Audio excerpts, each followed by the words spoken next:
Selamat bertemu kembali dalam video pembelajaran Bahasa Indonesia untuk kelas 11 semester pertama. Kali ini kita akan membahas tentang teks prosedur. Untuk materi teks prosedur nanti akan terbagi dalam dua video pembelajaran.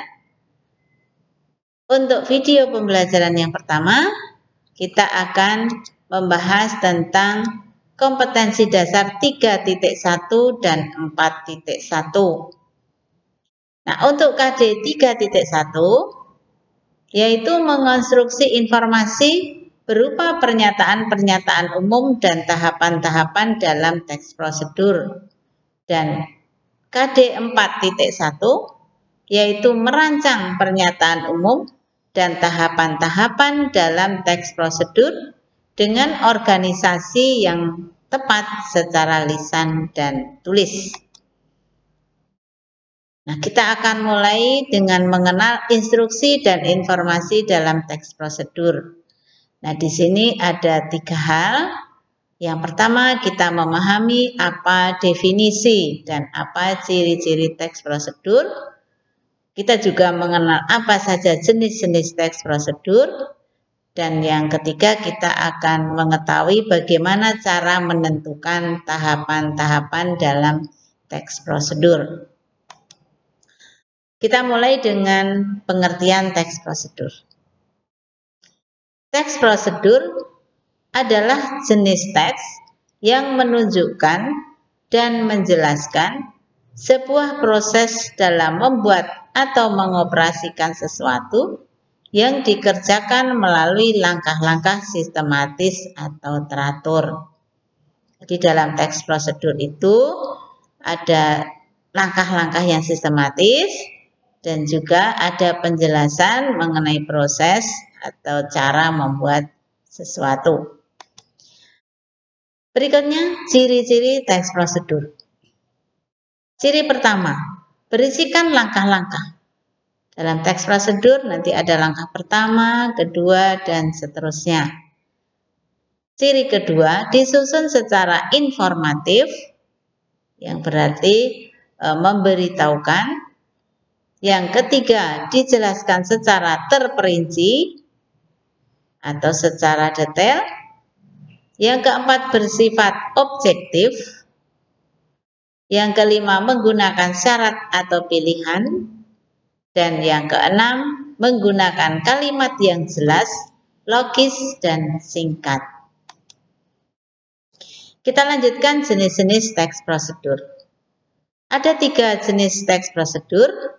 Yang pertama, teks prosedur yang menjelaskan proses sesuatu bekerja atau instruksi secara manual.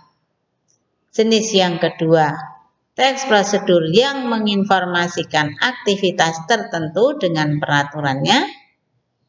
Yang ketiga, teks prosedur yang berhubungan dengan sifat atau kebiasaan manusia. Berikutnya, tahapan-tahapan dalam teks prosedur. Tahapan-tahapan dalam teks prosedur ditandai dengan kalimat imperatif karena mengandung banyak perintah. Selain itu, teks prosedur juga dapat berupa kalimat deklaratif, yaitu berupa kalimat pernyataan yang berfungsi untuk memberikan informasi. Kita lanjutkan, pernyataan umum dan tahapan-tahapan dalam teks prosedur. Nah, di sini terbagi menjadi 2. Yang pertama, pernyataan umum dalam teks prosedur dulu, kemudian baru langkah-langkah atau tahapan-tahapan dalam teks prosedur.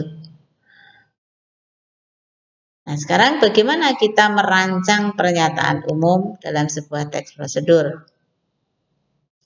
Teks prosedur memiliki 2 bagian, yaitu pernyataan umum dan tahapan-tahapan atau langkah-langkah. Pernyataan umum dalam teks prosedur merupakan pengantar atau pendahuluan mengenai topik yang akan dijelaskan dalam teks prosedur. Pernyataan umum dalam teks prosedur dapat juga berisi tujuan teks prosedur.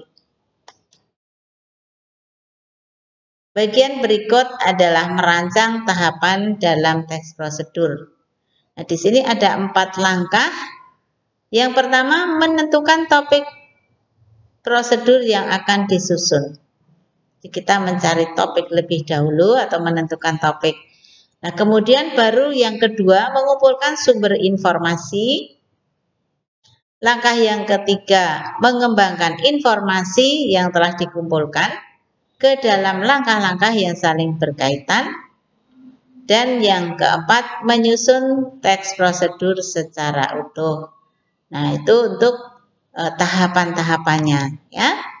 Nah, demikian untuk video pembelajaran tentang teks prosedur bagian pertama kali ini. Sampai bertemu dengan video-video selanjutnya. Terima kasih dan salam sehat selalu. Selamat pagi.